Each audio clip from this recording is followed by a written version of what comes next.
VCC, welcome to our AMA session. Ask Me Anything.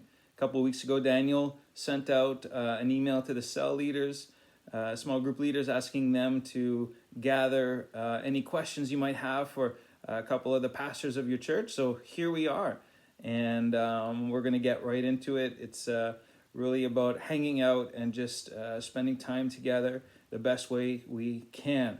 And so right away, we're going to get into no. First, I wanted to say that based on my math, today is day 41 of the quarantine. I might be off by a couple of days, but I believe day 41. And a couple of weeks ago, we talked about putting stones down or landmarks down. And I just thought about how after 41 days, I think we can perhaps have new insight into Jesus being 40 days in the wilderness, even greater compassion toward the Israelites in the desert. So not necessarily saying we are on the equal playing field with Jesus being 40 days in the wilderness, but at least we can have a deeper understanding of that. And I think also this being our year of liberty, our year of freedom, I think all these things are important. And so these are some things that we'll be looking into in the next couple of weeks as we continue teaching on Sundays. But for today, something on a little bit on the lighter side. So let's get into your questions. Question number one. Pastor Julie, what's the best thing about your husband? Oh, wait, no, that question isn't there. Don't answer that question. Just kidding. What is your favorite thing to do as a family? My favorite thing to do as a family is to go to Walt Disney World. It's my favorite place to be because it's a place where we get to be together as a family. There are no timelines, no deadlines, no phones. It's a place where you get to completely unplug, and it's just a place where we get to have fun together, laugh together, be in a completely other world together, and it's just so much fun. We actually went there on our honeymoon before the kids, and so it's a pretty special place for us. It's more locally. We really love watching movies together, all sort of crashing around our living room, and like a lot of you do, just having a good time together, relaxing, or these days, of course, taking walks outside has been great as a family. Whether the boys are on their scooters or walking with us, it's just great time to spend together. All right, what is the perfect meal? Well, my perfect meal would be oxtail, Brazilian churrasco, and Chinese food. I have been thinking about this for a week now. As many of you heard, we tried to film this a week ago and had some technical difficulties.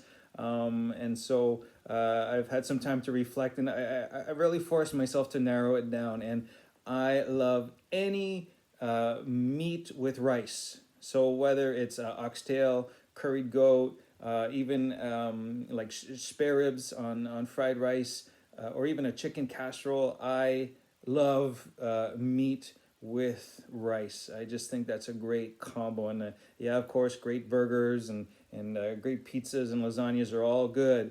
But push me into a corner and force me to choose. It's going to be meat and rice. We'll move a little into the area of church now, some of your church questions. And the first one is, are we planning to continue with the online messages after this crisis is over, as we are reaching more people according to the number of views than compared to the number of people in church on a Sunday morning? What do you think? Well, for myself personally, I have mixed feelings about it. I think, yes, it's a great tool to use. It's a great thing to have in order for the people, if they're not able to attend church, or even now during this time and season, to be able to have something to share and hopefully to encourage and uplift each other. But there's something to me special about actually coming to church and actually hearing the message when it is actually spoken, whether not just the message itself, but the time of worship together. There's something very special about coming together as believers, coming to worship God together, to hear His word, for the kids to have a time for them to learn at their level with their teachers and those that help them. I think there's nothing like it. And I truly feel that we're blessed by having that. So for myself, that's why I said I think it's not quite sure if I would think that I would want that on a totally 100% time, but at the same time, it's not something set in stone. And if there are special occasions or things to be had and videotaped and to put up, then we're open to that as well. I agree with all of that. As we said in our Sunday message last weekend, we don't want our gospel to be incomplete. And so we don't want to be solely a message oriented church where we just expect the preaching to do all the work. And so obviously online videos would be preaching or things like this as well, but mainly teaching. And so it can be part of a holistic outreach, but it can never replace or be the sole method. And so if it can help disciple and encourage, then yes, we will continue to do it. But overall, we want to make sure that we're being authentic in the way we reach people.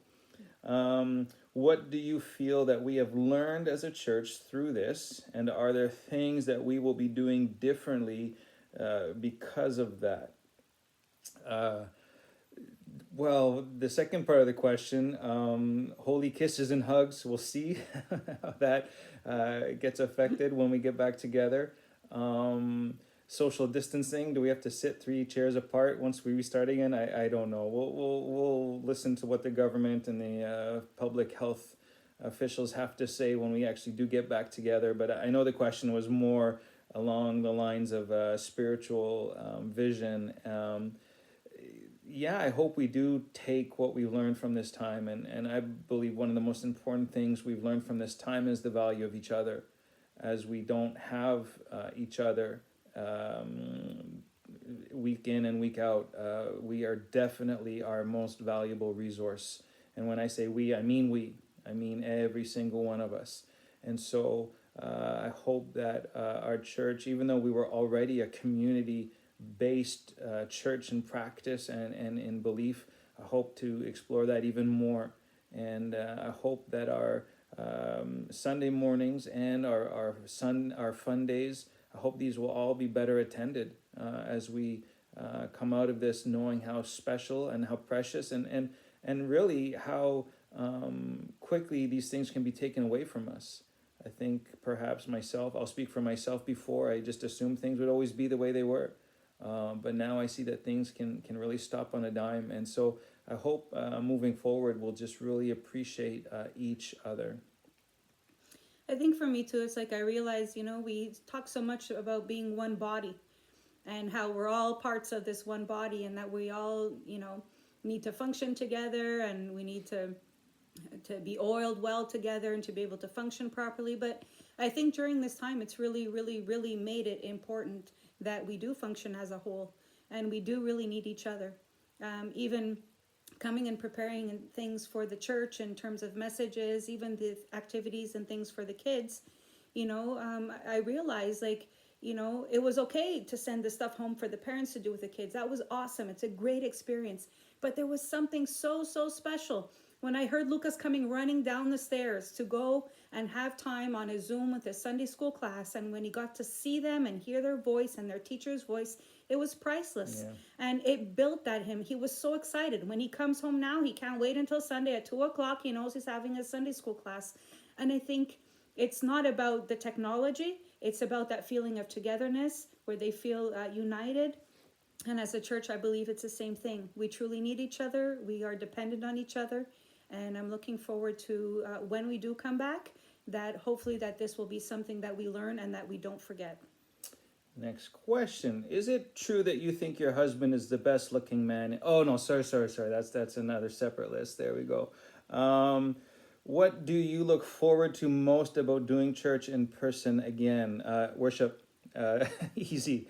Worship. I can't wait till we're playing and singing and worshiping again. And I'm not gonna hide it. I think it's going to be incredible. And if we're flat in that first song, I'm going to be so disappointed. I really am. I expect the roof, literally, no, not literally, but figuratively, to come off. I can't wait for us to worship God collectively. That is something I miss so dearly. For myself as well. My heart is one to worship, and I love it when we worship together.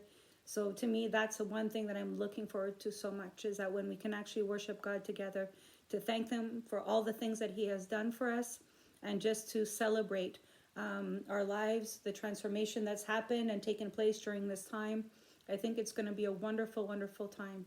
And I think God will be there like never before, because we'll actually worship Him, hopefully in spirit and in truth. Some Bible questions. Besides Jesus, who's your favorite person in the Bible?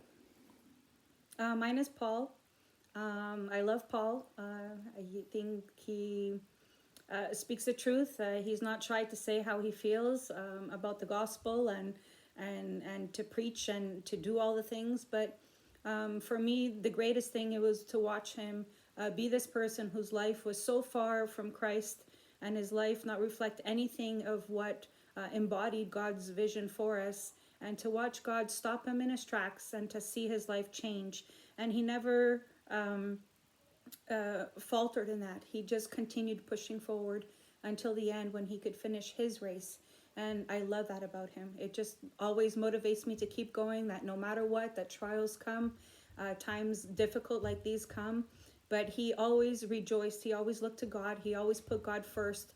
And he always wanted to make sure that he let God's kingdom be here on earth. And I think that's what I love about him the most.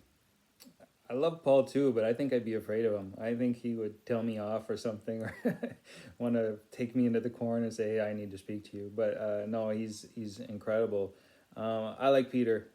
He went for it. He wanted to try things. He wanted to experience things, and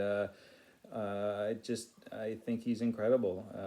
The fact that we believe that the Gospel of Mark was written by, well, obviously Mark, but using Peter's source material, like Peter was the reference, and the fact that Peter was willing to show his failings and his mistakes. I just really admire that in him.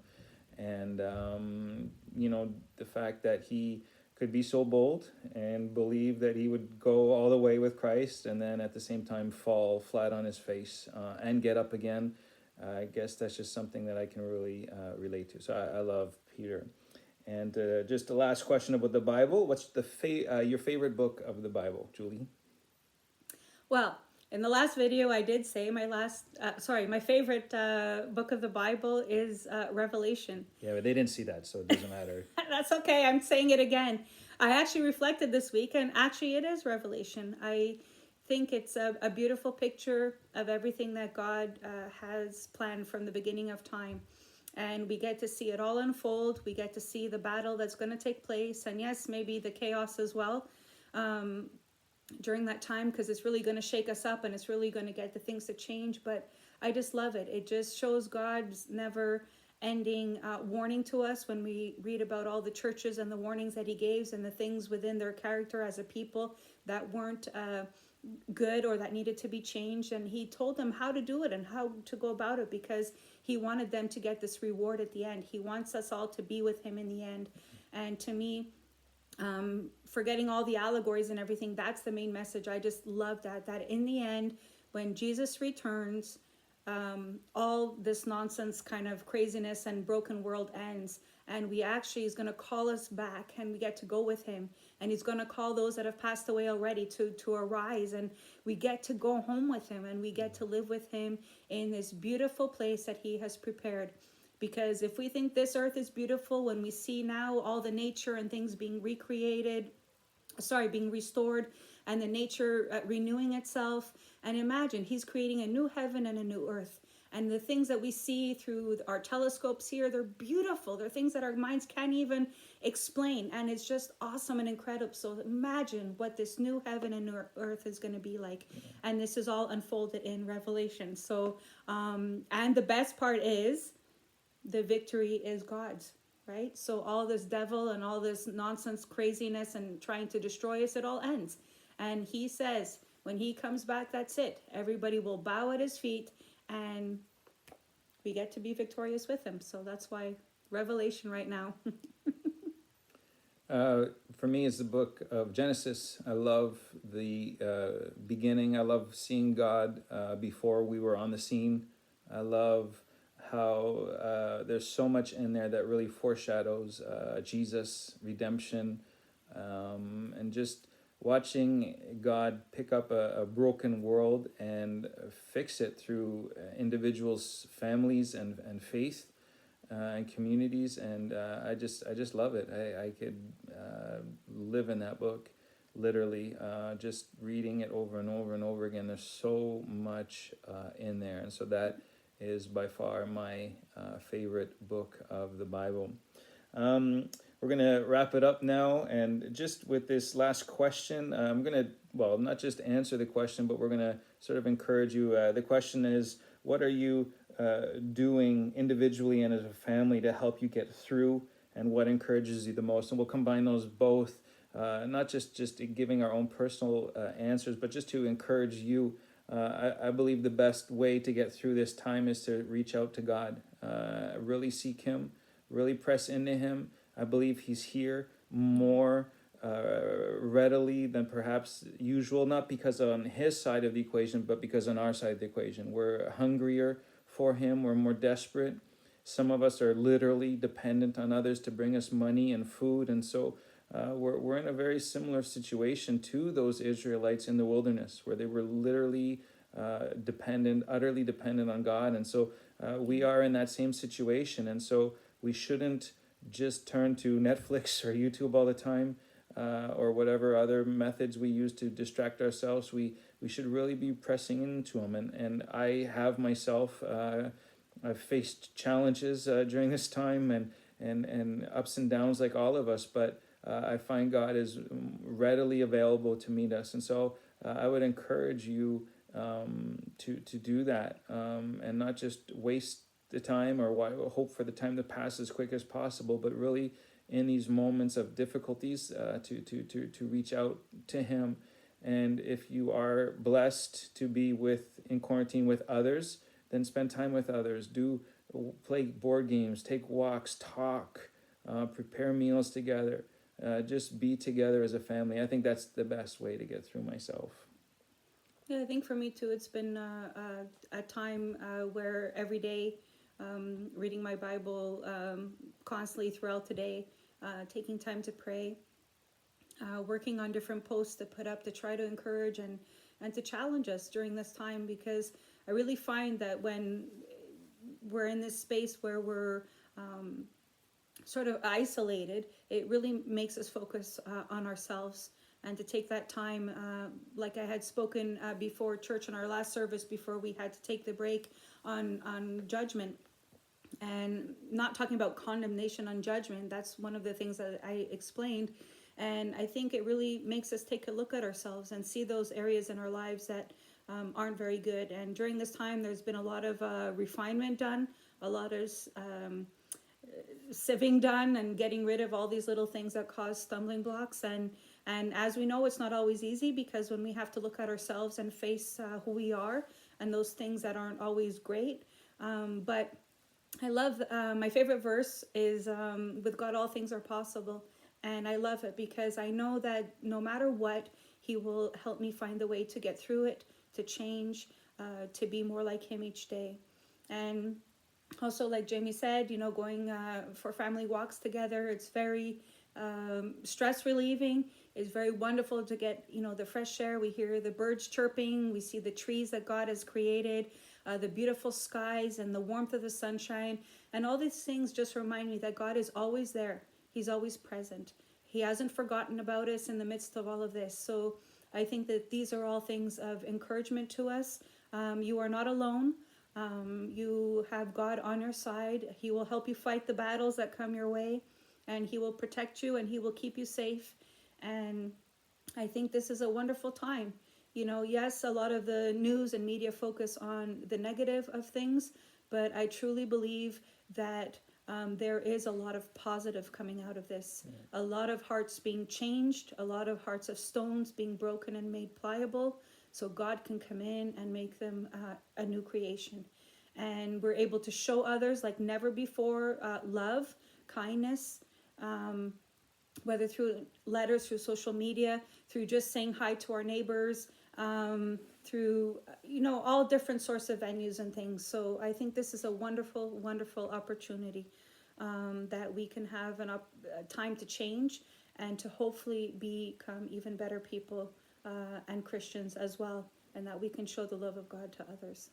Awesome. Well, VCC, this is going to wrap up. That's going to wrap up our first AMA session, and I hope that we have just been able to connect with you in the best way possible via this medium, and that we can perhaps in the future look at other ways to do lighter hearted videos as well as our teachings that will come out every Sunday. So bye for now, and we love you very much, and we miss you all, and we'll talk to you again soon. Bye. Bye, VCC.